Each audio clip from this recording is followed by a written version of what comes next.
Hello and welcome to Knit in the Womb Designs, where we do all of your left-handed knitting tutorials, and only left-handed because I cannot do right-handed.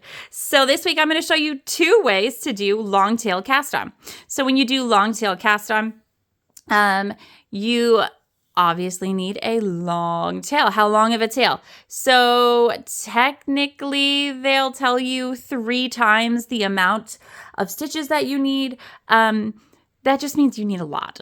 Always overestimate. This is something I say all the time. Always overestimate the amount that you need. So when you start a long tail cast on, you make a slip knot. I like to call this the pretzel knot because when you go to make a slip knot, it looks like a pretzel. Straight from an Auntie Annie's, seriously. So you're going to pull this right here up through the middle, and you have just created your slip knot. This is actually technically your first stitch that will be on your needles. If I can get it through the needle, there it goes. Okay, so the first way you're going to see it is the way you often see a long tail cast on, and you'll see it wrapped. This is your tail on my thumb. You wrap your thumb like this. I'm holding the tail in my hand, right? So this is how you're going to wrap the tail, and this up here is the working yarn. Okay, so you go underneath and through, pull up that working yarn through, pull it tight. I like to tighten it with my thumb when I do that because then it goes right back on to where it belongs. So do that again. You go under the front through the hole, pull the working yarn through, and we're going to tighten that up. Let's do that again. We're nice and slow. We're going to go through. There we go. Just like that. And then when you see it more full speed, this is not the way I naturally do this. I learned this only about a year ago because this is not the way I was taught to do long tail, but it is the way that you will see it on social media a lot. Oop, I just went through. There we go. Okay, so that's that way to do long tail. Now I'm going to show you the way I was taught when I was 10 years old.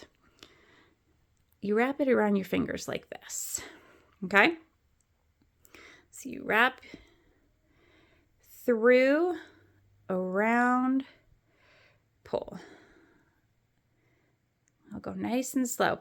It is the exact same stitch, but instead of wrapping around your thumb and your forefinger, you're wrapping around your 2 fingers, right? Your index and your middle. This is the way I was taught to do it. So you wrap it around, go in the middle of the 2 fingers, wrap, tighten, circle, through, wrap, tighten, okay? And to show you how to do it full speed, just normal everyday speed. And that is how you do your long tail cast on. The beauty of long tail cast on is it gives you this beautiful edge right here, right? This edge is just beautiful. This is your front. This is what the back looks like, and the back looks like pearls. So it is not stretchy. So I don't use this for hats. Usually I don't use it for necklines. Usually I will use this for the bottom of a sweater or the bottom of a skirt, maybe a sleeve, maybe as long as I know that it will fit my wrist well. But typically nothing stretchy because it is not, here we'll pull it, it's not the stretchiest of cast on, okay? But it is beautiful and it is neat and tidy and it's quite simple, as you can see. So if you have any questions, please make sure you leave them below and I will try to get to everybody and answer them. And if this was helpful for you, make sure you like and subscribe and share with somebody that you think it would be helpful if you know of a lefty who could use this. And I hope this was helpful for you. Happy knitting!